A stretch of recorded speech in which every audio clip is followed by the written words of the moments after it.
हम्म। अच्छा सिमी ये बताओ कि बिहार बोर्ड जो है 10th का एग्जाम कितने फरवरी से होने वाला है? 17 फरवरी से, है ना?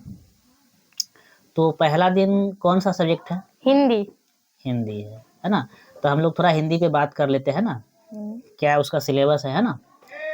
तो ये बताओ कि उसका यानी ऑब्जेक्टिव कितने नंबर का पूछा जाता है और सब्जेक्टिव कितने नंबर का पूछा जाता है? 50 नंबर का ऑब्जेक्टिव और 50 नंबर का सब्जेक्टिव। तो पहले हम लोग ऑब्जेक्टिव पे बात करते हैं कि जो ऑब्जेक्टिव है तो उसमें प्रश्नों की संख्या कितना रहता है? 100 दुगुना रहता है। और उसमें से 85 प्रश्न का यानी जवाब देना है, वो मार्कशीट जो होता है उस पर कितना रंगना होता है? 50, है ना? लेकिन अगर कोई विद्यार्थी 50 से अगर ज़्यादा बना देता है, 51, 52 या 55, है ना, तो उनको लगता होगा कि कहीं हमको ज़्यादा नंबर ना मिल जाए, है ना? तो उसके साथ ये दिक्कत है कि अगर वो 50 से ज़्यादा अगर बना दिया प्रश्न, है ना, रंग दिया, तो उसका जो वो मार्कशीट पे जो क्रमांक रहता है या क्वेश्चन का रहता है, वो मार्कशीट का जो क्रमांक होता है वो 1 से 50 तक ही स्कैनिंग किया जाएगा। कितना तक? 1 से 50 तक। भले वो पूरे 100 में से कहीं से भी बनाया हो, 50 से ज़्यादा, 51, 52 चाहे 55, लेकिन उसका स्कैनिंग जो होगा 1 से 50 तक में ही होगा। लेकिन 50 के बाद 51 से 100 के बीच में उसका जो भी सही आंसर रहेगा उसको गिनती नहीं किया जाएगा, स्कैनिंग नहीं किया जाएगा।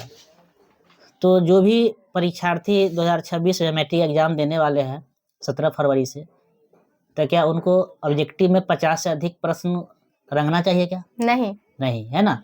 उसके साथ दिक्कत ये हो जाएगा कि वो समझेंगे कि हम अगर ज़्यादा बना देते हैं 50 से तो हमको नंबर ज़्यादा मिल जाएगा, या फिर गलती से क्या होता है, बन जाता है ना, या रंगा जाता है।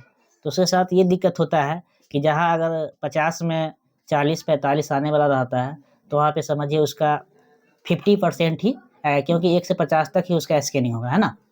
तो ये सतर्क रहना चाहिए कि नहीं रहना चाहिए? रहना चाहिए। हाँ, बहुत ये इस पे फोकस करना चाहिए कि हम यानी कि 50 से अधिक प्रश्न को नहीं रहने, है ना?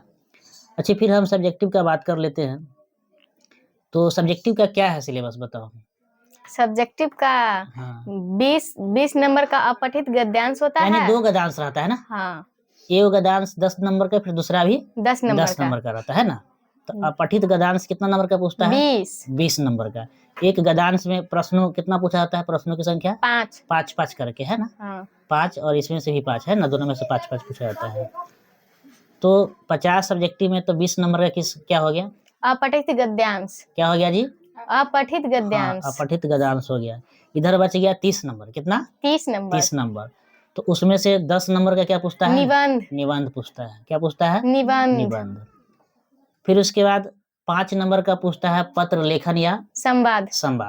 5 नंबर का क्या पूछता है? पत्र लेखन या संवाद। और 10 नंबर का जो प्रश्न पूछा जाता है, एक प्रश्न 2 नंबर का रहता है ना? कितना नंबर का रहता है? 2 नंबर का। 2 नंबर का रहता है।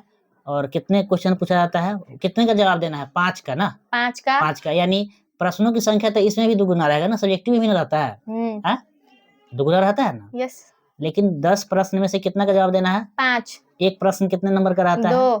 2 ही नंबर का रहता है। और इधर बच गया 5 नंबर, है ना? तो 5 नंबर में रहता है व्याख्या करने वाला। क्या रहता है?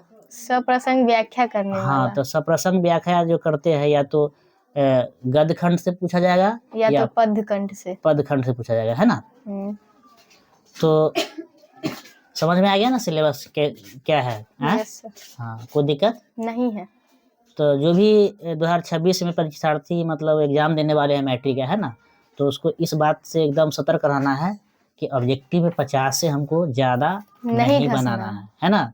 नहीं तो उसके साथ क्या होगा कि उसका 50% उसका मार्क आने का चांस रहता है ना? जहाँ उसका 40-45 सही होने वाला रहता है, उसका 20-21 से ज़्यादा नहीं आएगा, क्योंकि स्कैनिंग ही 1 से कितना तक किया जाएगा? 50 तक, है ना?